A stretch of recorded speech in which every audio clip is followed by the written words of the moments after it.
What's up, everybody? My name's Indy, and that's Jay over there. And this is Indie Game Business. We have Yulia from Tiny Build on, and I'm gonna have to step away for a quick second. So, Jay, take it away. I'm in charge. You're in charge. I don't like being in charge. I'd never like being in charge. The cam's on you. Exactly. Wonderful. That's what I needed. So, yep. Welcome, everybody. Yulia, welcome to the show. Thank you for being here. And me. Oh, all right. I was like, are you there? Did we lose you somewhere? I'm here. Just you guys talking all the time, so I'm trying to chime in. I'm here and ready. Don't worry about it. We talk. We go on on random tangents through the show. It's rare that we're able to keep one single course through all of this. So thanks for the host draw. So today we're going to go through PR. Indie PR, Yulia's going to talk about her strategy to it, where she got to where she is in the industry, all of that kind of interesting stuff. So, obviously, as we go through this, if you have questions, toss them into chat. We're also giving away 3 copies of Graveyard Keeper. Did I not launch Steam Labs? Wonderful. No, I didn't. In a minute, we'll have a sign up ready for the, to give away some copies of Graveyard Keeper, which I've been playing habitually all week. Thank you, Yulia. So let's just start there. So tell us how you actually got into the industry, and then walk us through what you've done, because you worked with the CGA for a little while and did Indie Prize, and now you're obviously over with Tiny Build. So give us your story about how you got here and what you're doing these days. You can call me a game industry veteran, because I've been working in the games for over 10 years already. I started working in Ukraine with Casual Connect, because Casual Connect is an international event with chapters in the United States and Europe and Asia. And one of them happened to be in Ukraine, in Kiev, which is my hometown. And this is where Jessica Tams hired me. And I started helping out first with Ukrainian chapter, and later with content, magazine. And then I figured that I really enjoy playing indie games. Like most of the games that I was playing were the indie games, and I handling the indie content, and soon I started putting together the indie prize part of Casual Connect. Indie prize was the awards and the expo for the independent developers that was part of Casual Connect.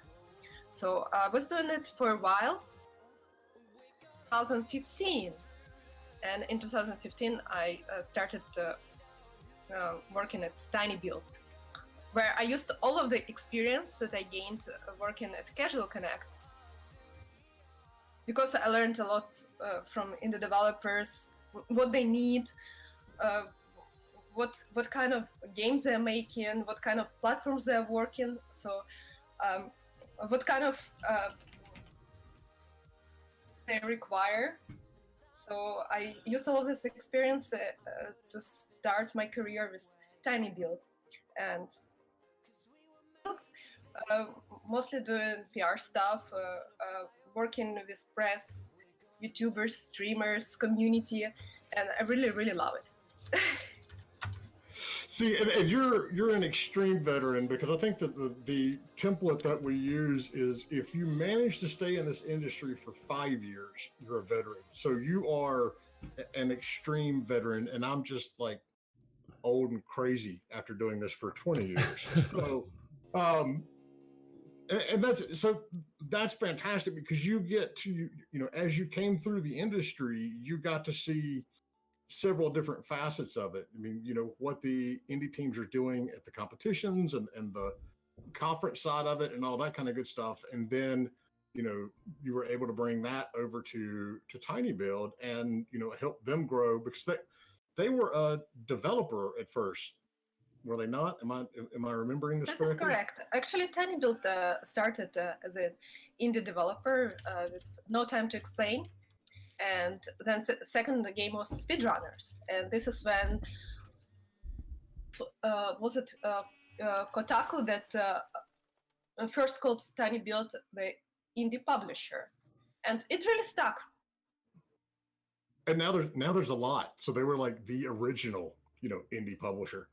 All right, so now the raffle is actually open, not the one I did a minute ago where I hadn't reset all the information. He broke it. Now he broke it. Yeah. Sorry, I'm getting notes about our son. Where were we? Yes. So we are publisher and developer. Because we have some projects that we develop in-house, but so how many games are on Tiny Build right now? How many games are there? Over 30 games in our portfolio. Yeah. Nice. A lot of games in development, some games that we didn't announce yet, and many games that we already published.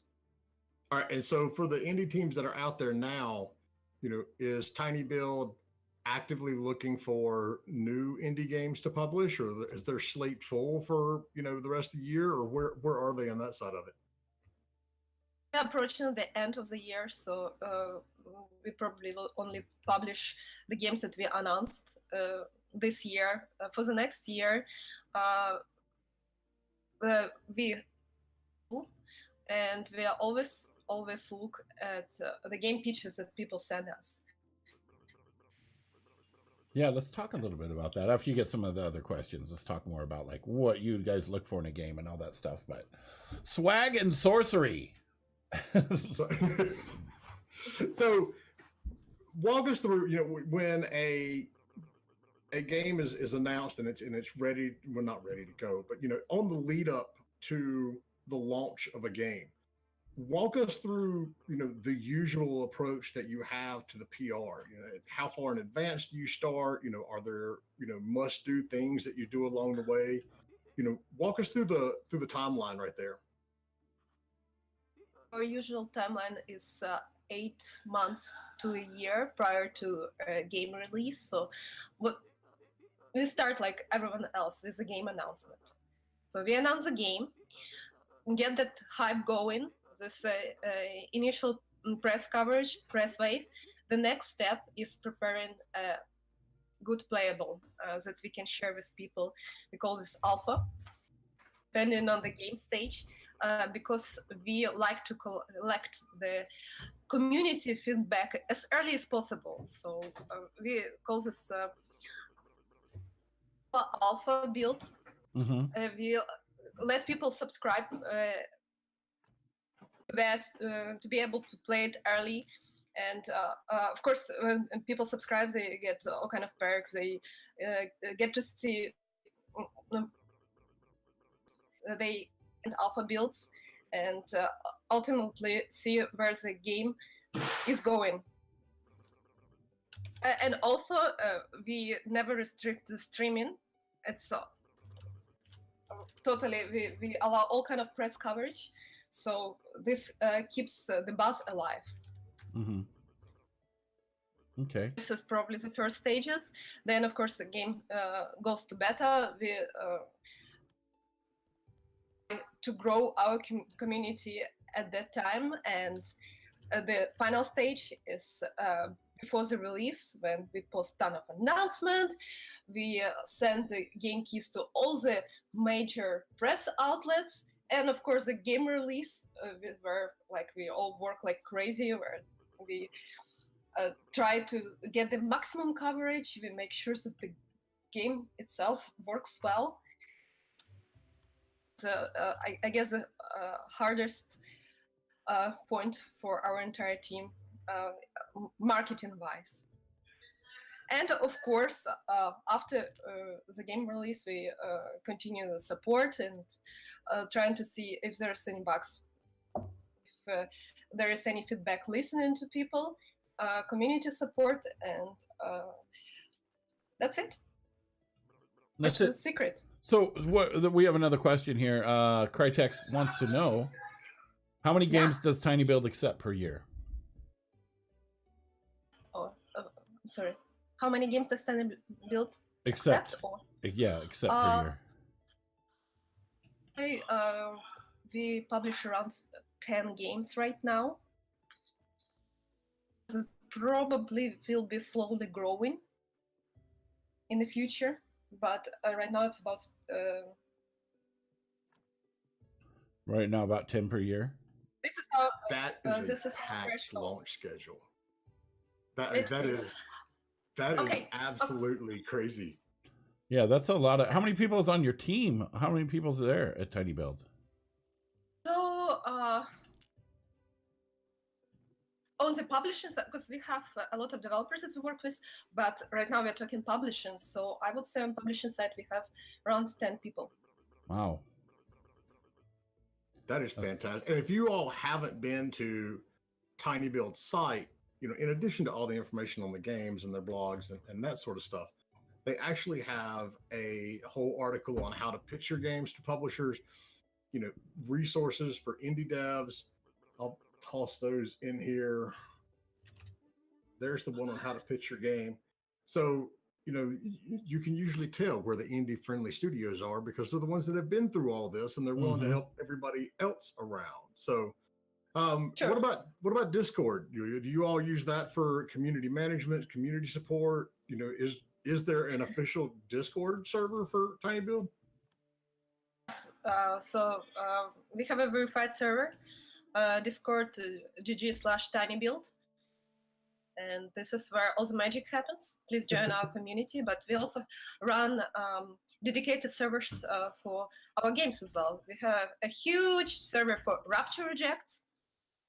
We have big server for Graveyard Keeper, for speedrunners, for Outpost Zero. So please, all of our game servers, there's a lot of cool things happening. And what's really cool is every single one of them is unique way of interacting with community, unique way of managing it. So it looks like we never do things the same.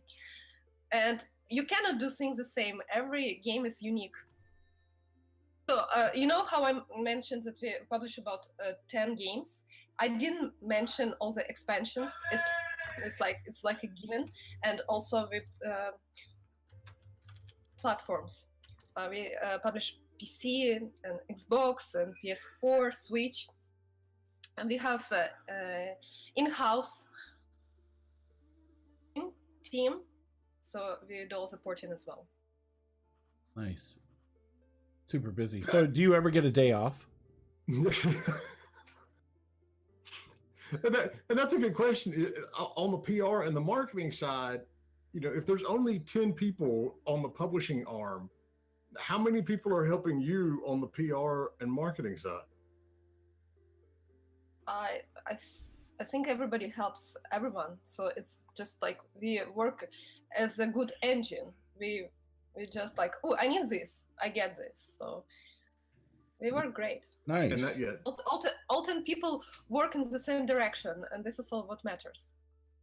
Nice. And that's actually rare in the industry as well. And that's the companies that are able to do that are the ones that that end up succeeding and doing well in the long term. So and I think, and you answered the next question, it's given the variety of games where you touched on it. I wouldn't say you answered it yet, but given the variety of types of games that you all do, talk to us a little bit about how you use different strategies for different genres. It's like, so how did what was the strategy around Hello Neighbor versus, Graveyard Keeper versus, something else? I mean, how do you mix it up in there?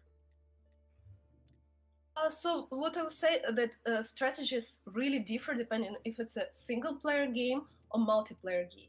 Because for the multiplayer game, you want to first start with the community. You want to grow the community. You need that initial critical mass of people that will be playing your game, supporting your game, and coming back to your game. So you really need that user retention. So that's why a lot of multiplayer games come out in early access, because this is type of games that use a lot of community support. They implement all kind of feedback, and they work very closely with active community members and heavily influenced by the community. And this is what we are actually trying to do with our game Rapture Rejects. Our community Discord for Rapture Rejects is huge. It's approaching 30,000 people. Jeez. Oh my God. Yes. Jeez. I think it's like one of the biggest Discords out there for the indie games. So we are very proud of it. And it really works because like you tell people, okay, we are going to be playing this alpha today, and everybody is excited, and there's always enough of people that will be participating in the gameplay, a lot of feedback, and this is what you want to have for the multiplayer game, because if you don't have players, you don't have a multiplayer game. Yeah, you have nothing. It's going to be a single player game. As Cliff Blazinski will absolutely reinforce. So now I'm like looking for Rapture. Rapture Rejects. It's the it's a battle royale from what is that cartoon? I didn't see it on the website, but I found I've seen. Okay, yes, I do know. I remember. Okay. I remember watching the video. So yeah, that is awesome. It's a battle royale set in the Cyanide and Happiness universe.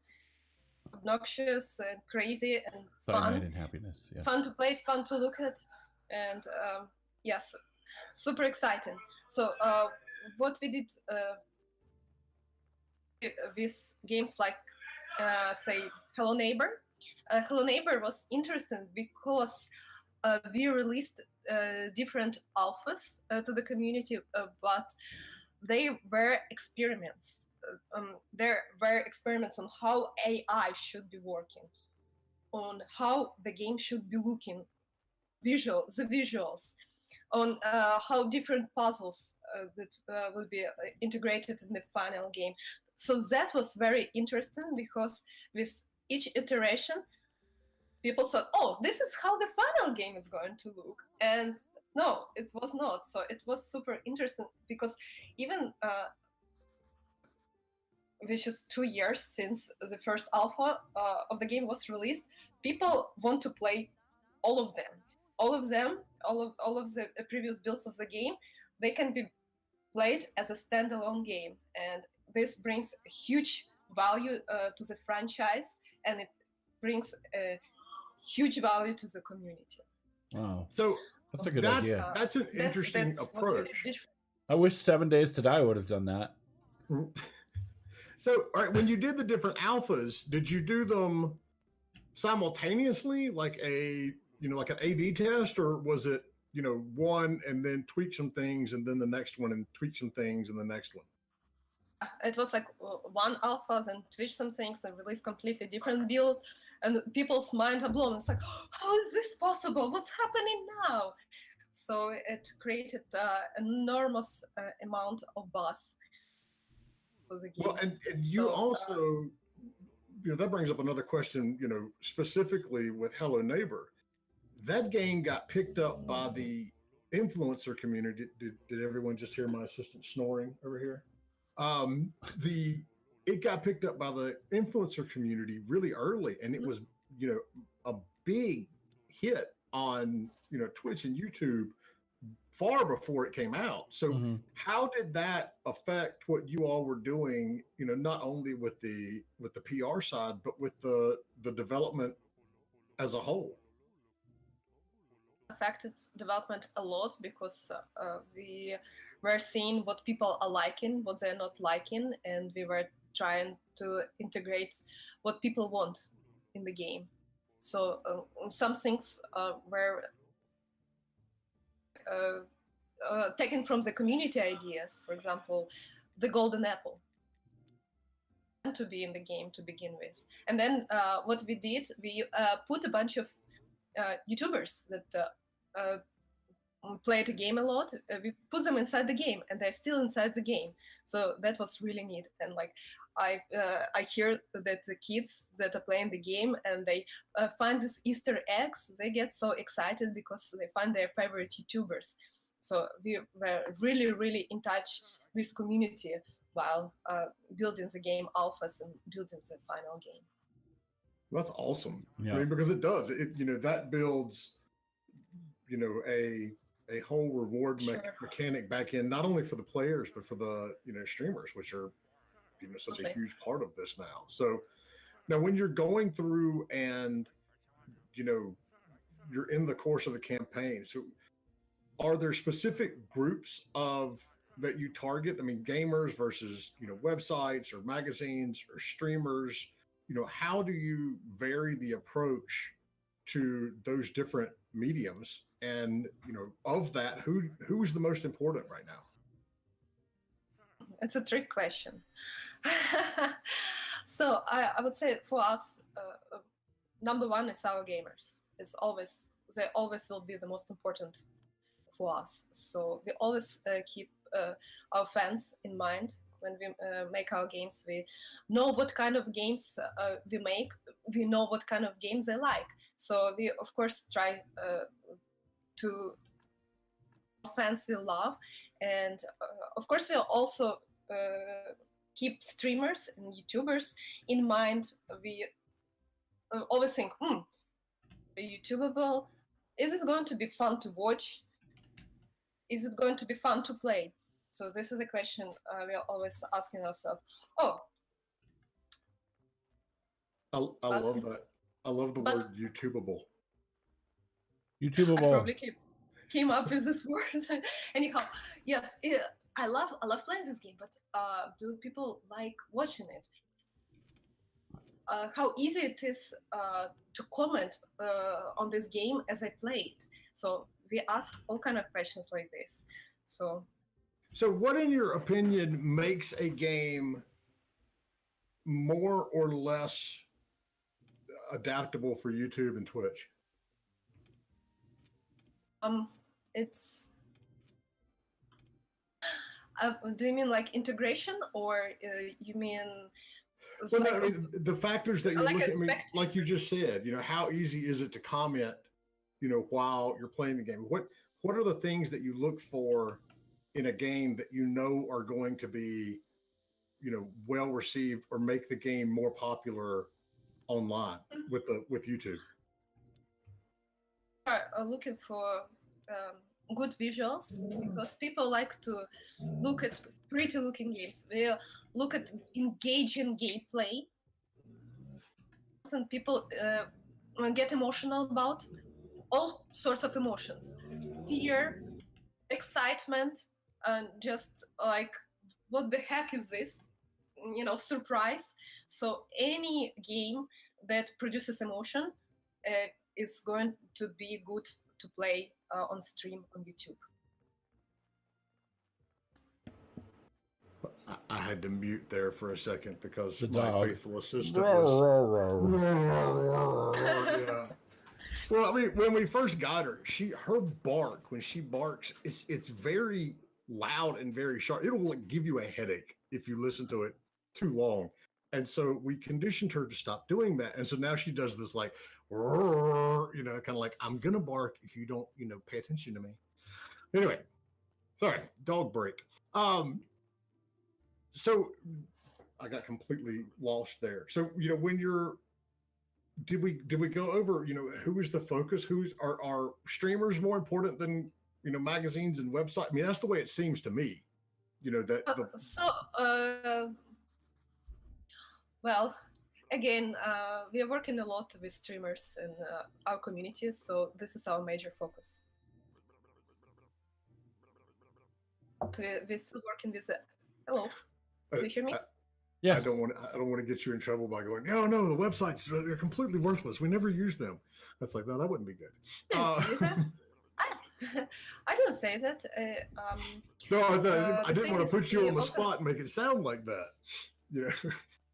We often work with websites after the game release, when they post all sorts of reviews, interviews, I guess sometimes previews, while we work with YouTubers and streamers all the time as they cover different iterations of the game.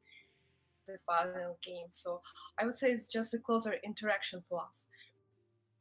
A different type of coverage, and again, for the website, people read, so it's a different type of media. Mm-hmm. While like streamers and YouTubers, they play the game, so people can see it firsthand. Different type of media, and targeted at different consumer. Targeted at their fans, at their spectators, and others at their readers. So do you see a difference between the different types of, I mean, because that's a very good point. You know, you're going to different audiences. Yeah. Do you see a difference in demographics? You know, is it like the younger players Absolutely. are watching Yes, YouTube? it's different. So yes. can you give us an overview? Because that's one of the things that we're always talking about in terms of, you know, targeting your game. It's like, you know, you want to make sure that your game is releasing on a platform that makes sense for the demographic, but, you know, I had never gone down that road. So PR is very much the same way. So are there specific demographics that tend to go along the magazine versus the website versus the YouTubers, or how do you see that split up? So yes, you would say that people 25 plus, there will be more reading reviews on website, while the younger people and people younger than 25 years old, they will be watching videos and streams to see if they like this game or not. Their media preference, and it is what it is. That is I mean, I had never thought about taking it back to that level, but that makes, you know, that makes absolute sense. I mean, I know because I'm old. Guess I'm under 20. Well, see, but I'm just the opposite. I like going and watching, you know, someone play, and it'll give me a good idea of how, you know, the overall about the game. Mm-hmm. I don't read reviews that much anymore, but I do go and read, like, you know, guides or Reddit posts or things like that. And it is like one of those old man like things with me. I cannot stand clicking on a news article, and the news article is nothing but like CNN's bad about this. The news article is a video, and then they list a bunch of Twitter responses, and I'm like, okay, first off, that's not journalism. You know, that's copying and pasting Twitter. You know, but that irks the crap out of me. You know, and I'm like, well, maybe I'm younger, but I'm not. You know, I'm definitely in that 25 and older range. So I would say this is correct for the most platforms except for Nintendo, because Nintendo fans, they are the biggest fans out there, and they read a lot of reviews. They read a lot of news on the websites. So this is the only platform differs way. And I would say there's less streams on the Switch. There's written coverage. Yeah, Switch doesn't make it very easy to stream. You know, when you're on your PlayStation or the Xbox, you can pretty much in 3 buttons start sharing a stream somewhere, but you can't do that with the Switch anyway. And I think Nintendo has always had a different route, basically. You know, they've never really fit into any of these demographics. They've been around so long, and you know, it's like my generation grew up with the Nintendo and the Super Nintendo. And now my son plays those games, and he's like, "These are hard, Dad." And I'm like, "Yeah, they are, because you know, you die a lot and you get to start over." But that's the unique thing about Nintendo, anyway. It's like it doesn't really fit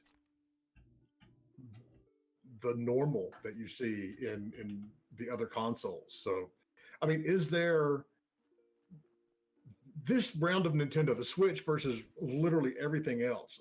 You know, is such a big change in a good way for me, because, you know, throughout all the years, you know, one of the takeaways from Nintendo has always been Nintendo is great for their first party games, but they don't really care about third-party games and they don't support them, and you're basically just, playing your game on an inferior platform. And now the Switch, and it is such a wonderful platform to take wherever you want to go, and it does have the power. We're actually seeing Nintendo embracing and really going after that indie market. Are there how do you approach Nintendo, from a deciding which game to put on it, route, or, looking at it? Or is it one of those that it's like any game that we publish, if we can put it on the Nintendo, if we're going to put it on Switch, we're going to do it? So Switch has become a staple for us. So if you port a game, PS4, Xbox One, and Switch, this is how good they are. So yes, Switch is definitely a game changer. If they can only port to one, which one would it be? Of course, to the one that makes the most sense. Again, it depends on the game. Good answer. The one that makes the most sense. Yeah, that's the perfect answer, actually. Which is a good answer. To me, the Switch has been like everything that I wanted iPad tablet gaming to be. We're not in that free to play world, where you can actually have a real game and take it with you wherever you go. And so that's fantastic. All right, so quick timeout. Housekeeping stuff. If you want, we've got 3 copies of Graveyard Keeper to give away. So do the > raffle. Raffle! I'm playing it right now. I'm sucking at it. I totally messed up, so I'm just digging stuff up right now. So when I started at Indy, I went through like 4 or 5 days in the game, and then realized that I had completely not focused on the right stuff, and I was going nowhere fast. And so I nuked it and started over, and I have a much better graveyard now. Although I did just learn about the dead body decomposition system, which is far more complex than I thought it was. You got to make sure you only take certain things, because it'll convert the red skulls to the white skulls, and you can't have more. It's very deep when it comes to decomposing bodies.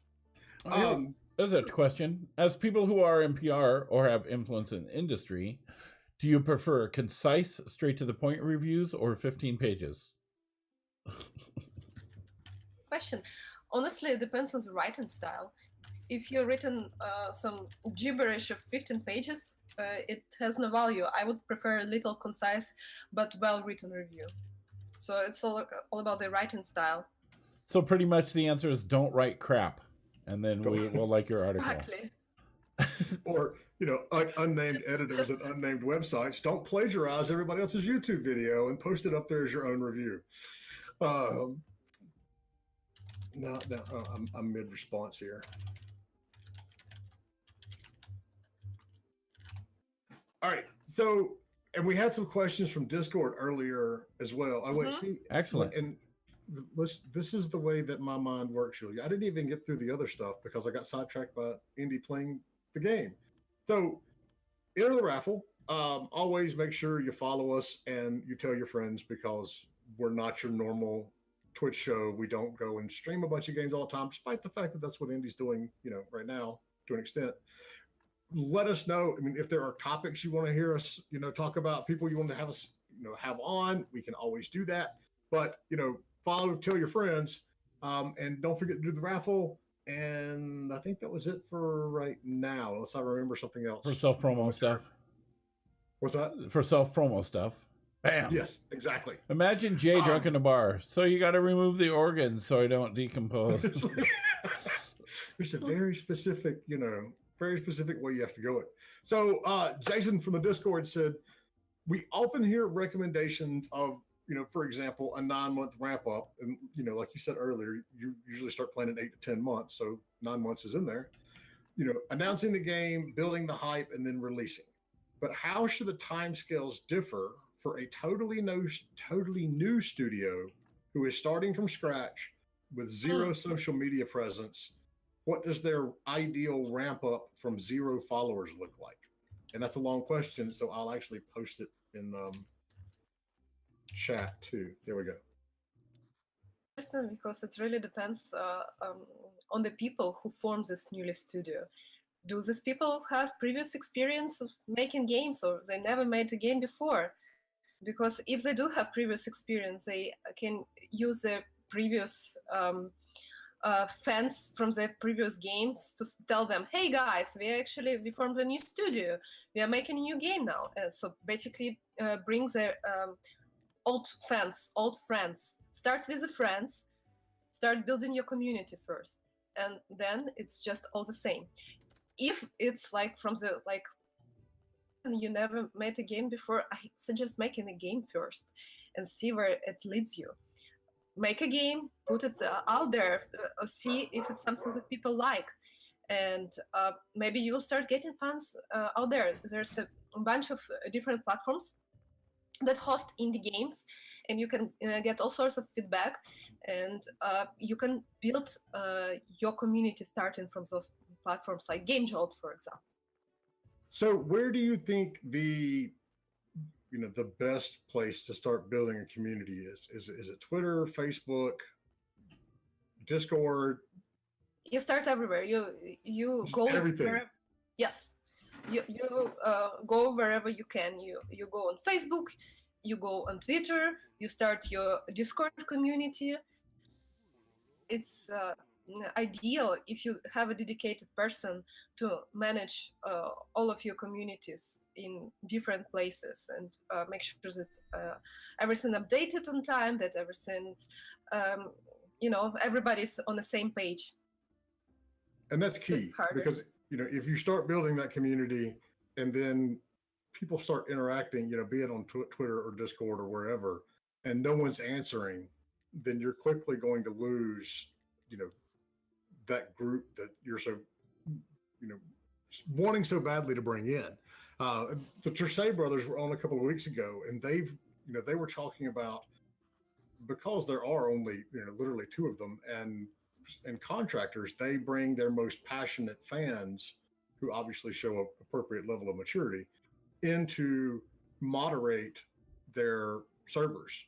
So it's they're there and they have a voice, but they don't have to be there like all the time, hovering over Discord to see if someone's getting out of line or anything along those lines. So, but that's good. You can't really, and I imagine some games are going to catch on Facebook, and you might have a different type of game or a different game entirely that catches on Discord or Twitter. So hit them all.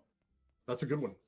Just want to mention that it's very important to stay in touch with the development community as well. So if you're developers, it's very, very bad for you if you're disconnected from the rest of developers, especially independent developers, because this is where you can get a ton of support as well.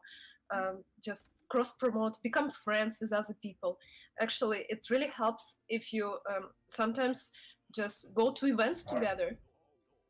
It can save you a ton of money if you can share booths, for example, such events as PAX. And again, it's always great to have some sort of support like this, even if you're a smaller team. Yeah, there's a lot of things like Mixer or the Mix. I get them confused. One of them's a streaming platform, the other one's the booth.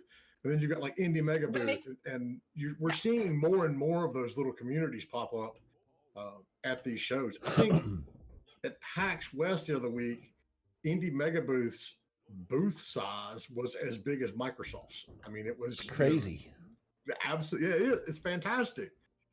But there are resources out there, and I agree. The more you can be involved with, your peers as well as the community, because you get feedback if nothing else. But then you also get support and cross marketing too. So there's a good side of it. So the next question is: everyone knows posting. Oh, go ahead. Mm-hmm. I'm sorry, Yulia. Yeah, for sure, you can have a deal that you cross promote each other games, and it will help you reach more audiences. It will help them reach more audiences. Yeah, I just wanted mention that how important it is to participate in the expo events, just like PAX, because you get to meet real people that will play your game in a real time. You collect real feedback, and you basically you will know what you need. You will see how people play in your game, and of course, you probably will get their contacts.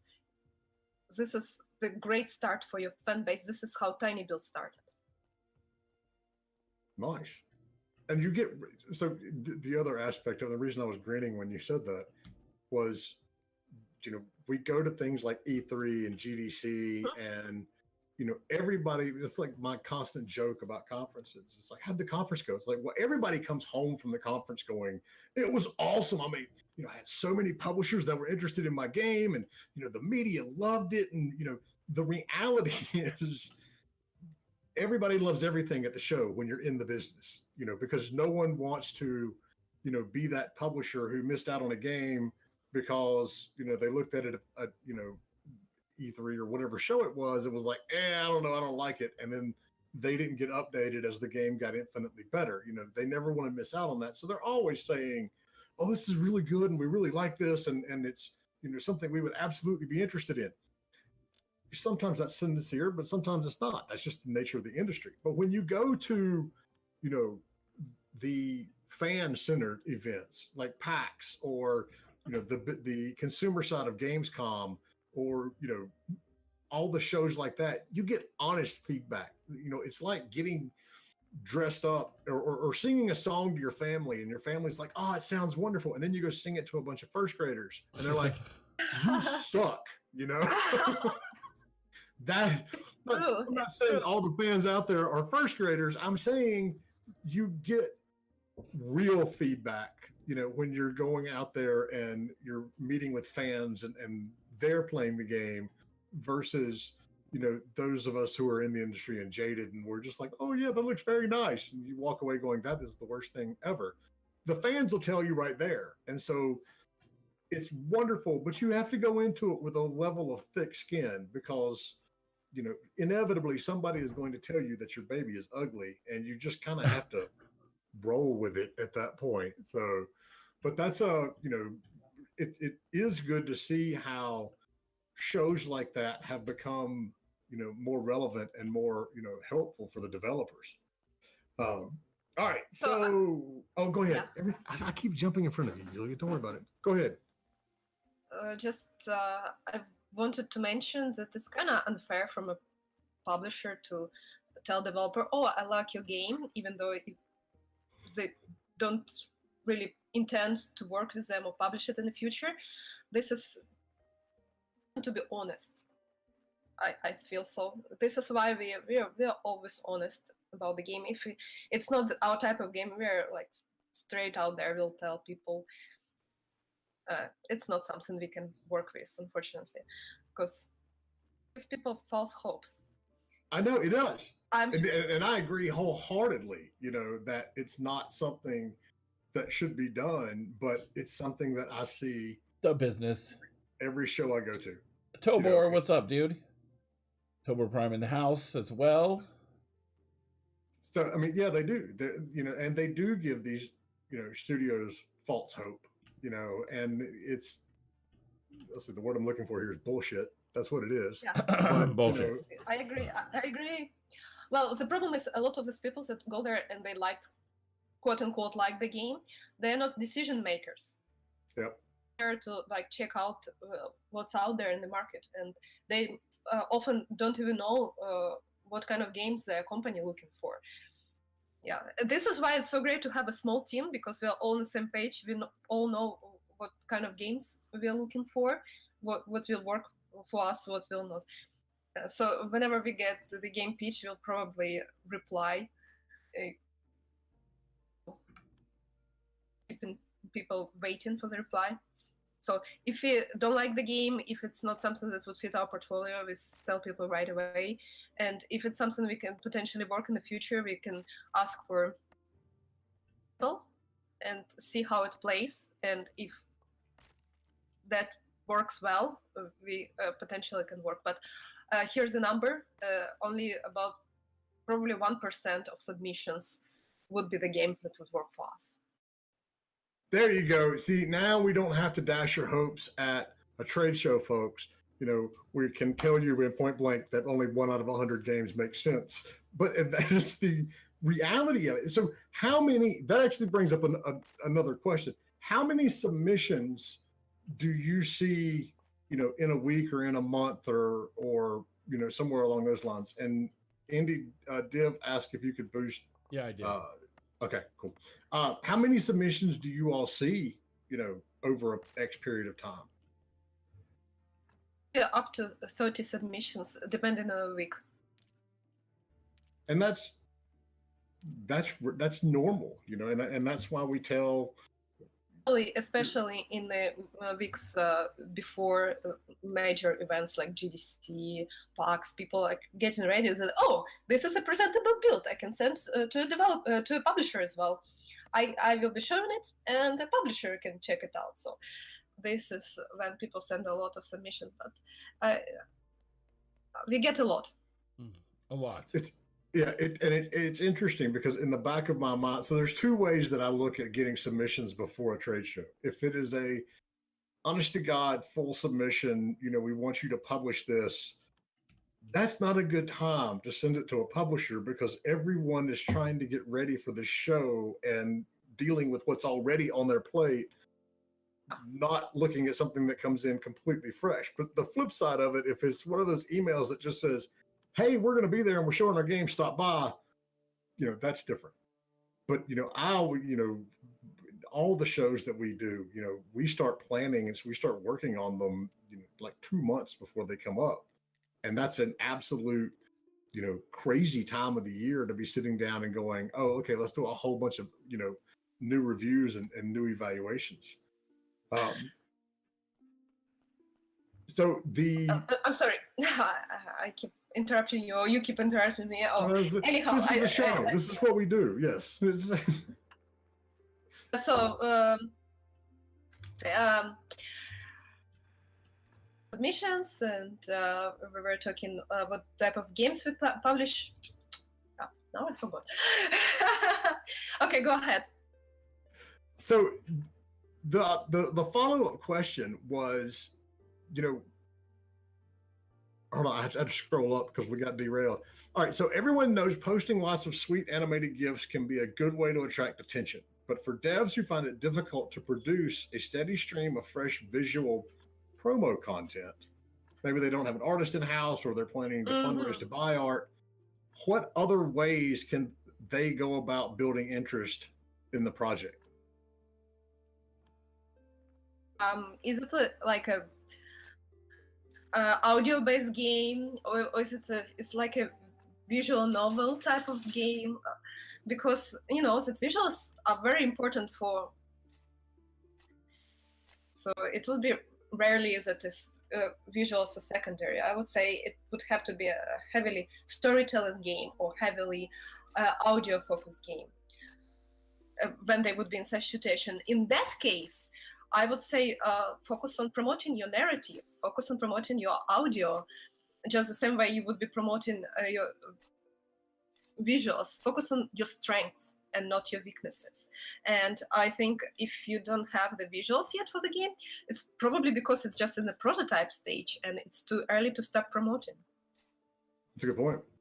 I mean, there's something to be said for, you know, starting 8 to 9 months in advance. But if you literally don't have the content ready in the game to do that, then you truthfully can't. You know, it's just, you don't want to run the risk of, you know, putting B-rate content out there and having people look at it and go, no, I'm not interested at all, and just going from there. So, sure.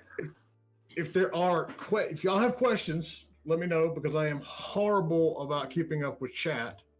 But let us know if you have questions along the way. Drop them questions. I'm sorry. I said drop them questions. Yeah. No. I'm getting text updates from my wife on where our child is, but I can hear him upstairs, so I know where he is at the moment. So, I mean, when you're not obviously overly busy, doing all the stuff that you're doing, what are you playing? What kind of games, do you enjoy playing in your off time? I play a lot of Blizzard games. I play WoW, the expansion Battle for Azeroth. Really enjoying it. It has amazing soundtrack that makes you feel like you're in fairy tale. I could just listen to it all day long. So I really enjoy playing that right now. I play some Hearthstone, and actually, I'm a legend in Hearthstone, which I'm proud of. Nice. And of course, I play other games from Blizzard, like Diablo. Excited about the Switch release in November for Diablo 3. So this is probably my favorite. That was one of the more random announcements that I did not expect at all coming out of the show, was that Diablo 3 was coming to Switch. I was very surprised by that. And I play a lot of it too. So do you play Overwatch, or is that the Blizzard game that you play the least? Or so for Overwatch, I tried playing it, but it gave me awful motion sickness. Unfortunately, I cannot do first person. Mm-hmm. Something about the line of views, it just doesn't work for me, and like I cannot do FPS. Even the Portal gave me awful motion sickness. Unfortunately, I played through it. I forced myself, but there were like moments I just had to put it down to get it walk off. Pause. Because I really, really enjoyed the gameplay and solving the puzzles. But oh my gosh, the motion sickness. It's my curse. I hope that in the future they will get something besides Dramamine to cure this. Dramamine for video games. You can't do Dramamine and then play Overwatch, because then your reflexes are just shit, and you can't exactly. You can't get any kills. If we splice the Dramamine with some Adderall, maybe we can get it, in that perfect little area. That is funny. So yeah, I'm a gamer. I like playing games. I play them all the time, and on all possible platforms. Of course, I like Tiny Build's games as well, and I really enjoy playing Graveyard Keeper as a from our latest releases. To be fair, there's something to be said of chopping up dead bodies and selling them for meat. Well, no, that's a fantastic aspect of the game, but it's the and there are people that can do this, and I have a whole lot of admiration for them, but I've never been able to do it. When I'm working on a project or a game, all day, I have no desire to go home and play that game at night. I am just absolutely, it's beat into my skull. I want to play something different. So yeah, I totally. Tester on the game, it's completely understandable, but I'm not a tester, so I can still enjoy all of our games, and I still do. So it's a good excuse to just say, "Oh, I'm working." Yes. Well, and October Prom has a very good point too. It's like I don't do a whole lot of early access games because I look at enough beta games through the what I do on a daily basis that I don't want to pay $20 or $30 to look at someone else's beta game. I want to see it when it's done. I think there's only like 2 or 3 games that I've actually picked up in early access and kept playing all the way through. But yeah, you got to have a break, and it's good too, because you get to see, how other games in that genre or even other genres are doing. I played World of Warcraft for a decade. I mean, all the way up through, raiding in whatever the last one was, where they were on the planet, not Legion. And then And so then I, stepped back and I was like, all right, I got to take a break. And I have had such fun for the last 2 years. It's like, playing all these indie games and playing new games and games that have been out for 2 years. And people are like, you're just now getting to that? It's like, yes, I was raiding. Okay. And so, when the new version came out, I was just like, part of me really wants to get back in it. But part of me is like, no, I'm having a blast playing, stuff on the Switch, Star Traders. I am still heavily addicted into that one, and now Graveyard Keeper as well. I'm almost afraid to go back to WoW because I don't want to miss anything else. You know, it's like I only have X amount of hours in the day. I can't be, you know. And you'll miss a gym video, an indie game gym. Yes. Got your nose in WoW. Exactly. The newest Star Traders is awesome. I had a druid tank. How many times can I hit swipe in an hour? I mean, that's basically what I was doing. Hit swipe, get new gear. So honestly, I was not planning to get back to WoW, but somebody purchased me a subscription, so I had no choice. Well, then you just feel obligated, you know? No choice at all. That's right. I saw I had no intention of getting the, you know, BlizzCon digital pass until I saw yesterday that they're going to have a skin for, what's her name? The little hacker woman. But it's the huntress, it's the demon hunter from, you know, Diablo. And I'm like, oh my God, Sombra. Yeah, that's it. Bingo draw. Demon hunter Sombra. And I'm like, how much is that digital pass again? So, like Demon Hunter Sombra would be awesome. So, all right, PR questions from the masses. You know, are we covering everything that you need? Is there questions that you want to ask that we may have missed? Don't forget to do your exclamation mark raffle. Raffle. We got 3 copies of Gravekeeper to give away. Let's see how many people we have in the. Oh, that's the wrong button. We got. All right, we've only got 7 people in the raffle right now, so you know, you got a pretty good chance to get. That's a good chance. You got a pretty good chance of getting one here. And see, that's what happens when you just watch the VODs. You miss out on the opportunity to get free stuff. So, yeah, there's another. How's your graveyard going, Indy? It says that I can build a new repair kit, but I don't know where to build them. Which one, the wooden or the stone? Any. The wooden one is at the crafting, what is it, Yulia? The crafter's table, the craftsman table, and the stone is at the stone cutter. Back at you have to go back to your house. I've been playing way too much of this over the last 3 or 4 days.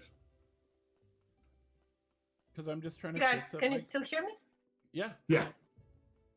It just says something RTC disconnected, and I'm not sure what it means. It's probably Discord playing around with us like it usually does. Yeah, I'm still waiting. It looks like we're having some issues because you were a little bit fuzzy there for a bit. So right here I can do it? No, that's the grindstone. You have to go and, all right, yeah, right there. Scroll down. I don't see the repair kit. Oh, you're going to have to, well, luckily my hat like moved into the top of that picture there. All right, you got to go open up your tech tree and learn it probably. Hit tab.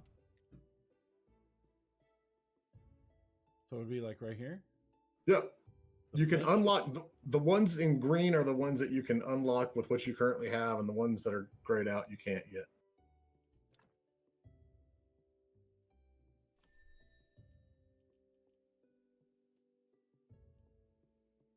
It took me a while to figure that out too. And also, you know, I end up, you know, being hungry or not having a lot of energy a lot of times because I just can't bring myself, you know, to eat the meat of the people that I'm burying.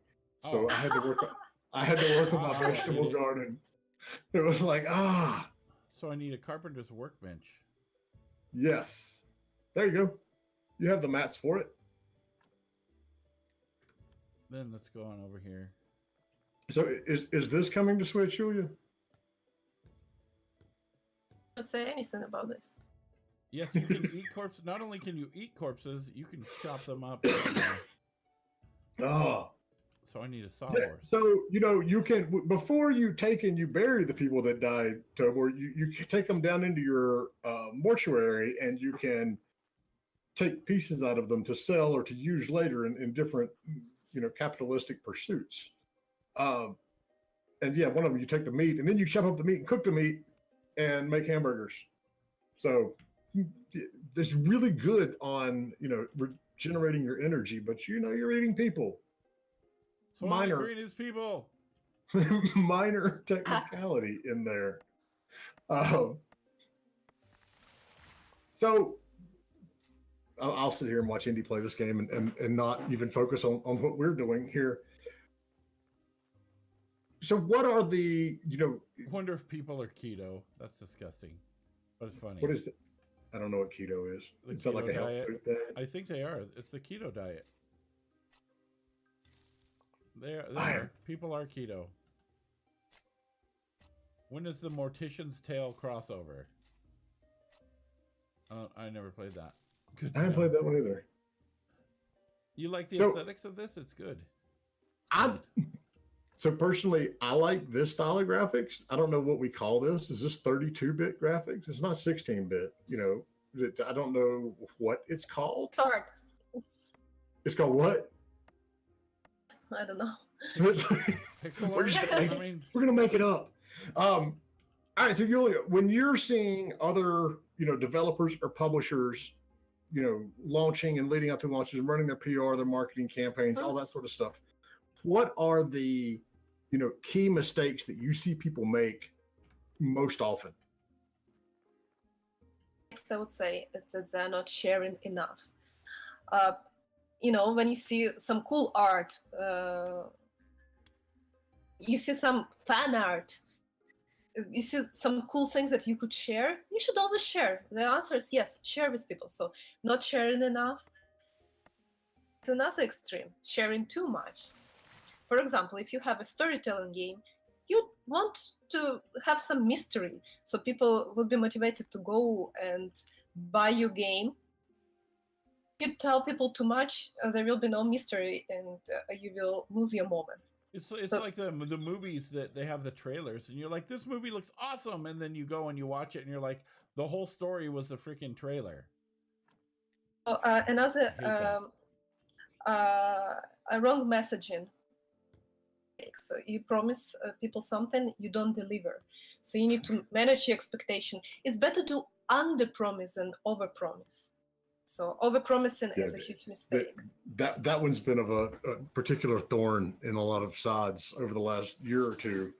So with striking that balance between, not sharing enough and sharing too much, you brought up the storytelling aspect of it, which led to my question. How do you manage streamers, in a game like that? Because we've seen Atlas came out on Persona 5 and they were like, you are not allowed to stream past blah, blah, blah point. And they called a lot of flack for it, I think legitimately. So, how do you approach that aspect of it when you are dealing with something that's got a big story aspect to it? In this case, if you know that the story for the game is everything, and the game releases in a week, we will probably not share the game until its release. Because if you share a week in advance, it will leak. Yeah. The whole thing will be busted. So it's all about correct timing in this case. Yeah, so if there's one thing we can count on in our industry is that, people will do things and say things that they're not supposed to, despite, whatever you tell them. Yeah, Davey, that's when we're talking about the over-promising and under-delivering, No Man's Sky was exactly what was in my head. But, I give it to them in the fact that, they absolutely stuck with that game. And, the last release that they did, had some of the highest numbers that they had seen all told. It's a good game. So it's a good game. Yeah. It's that theory, I mean, not that theory, but that rule of you can't just give up. And that's what, and having thick skin again, and I've done sales in this industry basically for 20 years, and you've got to be able to take criticism, whether that is from a reviewer or from, a random person on Reddit or somebody you see at a trade show. The biggest mistake that you can make, and Julia, correct me if I'm wrong, is when you start getting into internet fights, basically with people that didn't, not everybody's going to like your game. That's the reality of it. But if you pick a fight with everybody that does, and you start name calling and, all that kind of stuff, that's going to bite you in the ass, basically. But also don't let people just tell you bullshit and take non-constructive criticism. It's also kind of unfair. right? Yeah. Yep. So Exactly. yeah, just be smart. Just be smart about your communication with the fans and with the press. Smile there and we go. nod and say that you reflect, Oh. you understand their opinion and you appreciate it, and then after they walk off, you can refer to them as a So clueless basically, son the of a bitch. advice is don't post too little, don't boast too much, and don't be dumb. Yes, That's the advices. Exactly. Exactly. Excellent. there is your takeaway for the day. Start, 9 months out, unless you don't have any content. Don't start 9 months out in that case. And yes. All right. So last call for some free copies of Graveyard Keeper. And, if you win one, don't do like a lot of folks do and disappear from Twitch before I get a chance to send you your code. Yeah. Yeah. After they walk off in a super mega privacy with your closest and most trusted friend, you can call them a hack. Yes, that's pretty much how it goes. All right, so we've got 3 copies to give away. Let me make sure. Oh, all right. See, I'm learning. I didn't know there was a timer on this thing. Let's see. Indy, how do I pick 3 winners? You have to do them one at a time. Oh, wonderful. Okay. All right. And then it will just pop up there, and then you just click the button again, and it should display their name. Isn't that ironic, Lily, that, pixel art, which is a throwback to the art that was done in the 90s, is now super hard versus things that you can get just, off asset stores for Unity and Unreal. There's a certain amount of irony to that. All right, so closing it. Functional idiot, you've won one, and then you should be able to just click that same button again. Flapjack. Oh, a new follower. Look, he come right in and he got it. And div. There we go. Functional idiot, Flapjack, and div. And you did a 4th one. No, wait. Flapjack just said follow. Oh, for the follow. Okay. Because that threw me for a second too. I was like, okay, pick 2 instead of 1. Wait, not rigged. Functional idiot, div, and devious oatmeal. Congrats. Congratulations, everybody. So, Julia, is there any parting wisdom you want to throw out to the crowd? Yes. So I remember the wisdom from conversation. So I think it's very important if you're a developer and you're thinking to go with a publisher.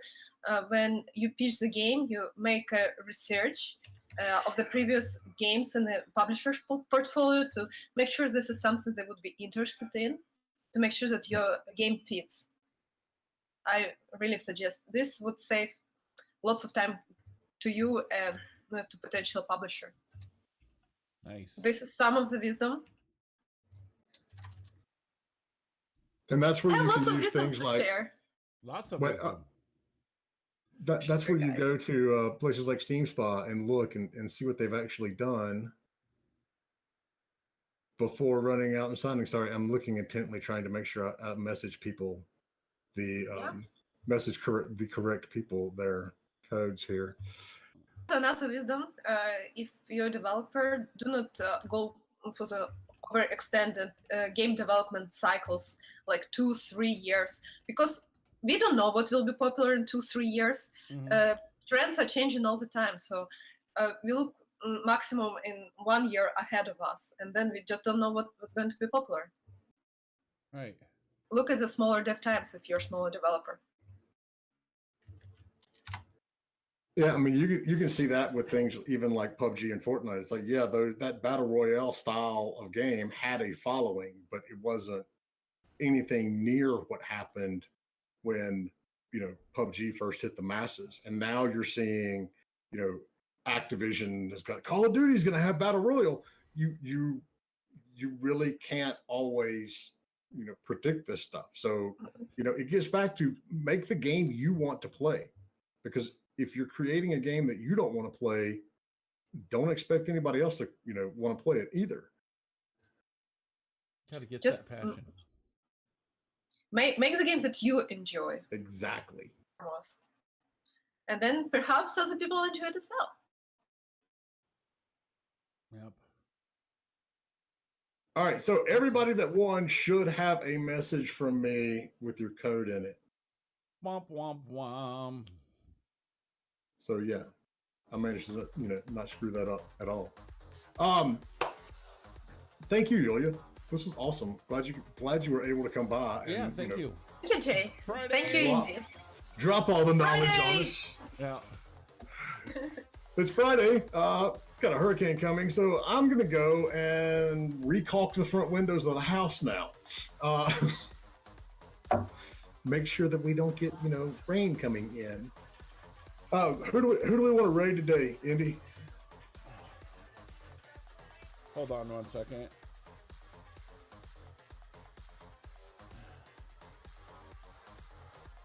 I'll look while Let me we're call you going. back, babe. All right. Let's. I'm assuming that I'm not Babe You're in this not scenario, right? All right. I just want to you're make not sure. Babe in this. I never get to be Babe. You don't want to be. It's too much work. What do we got here?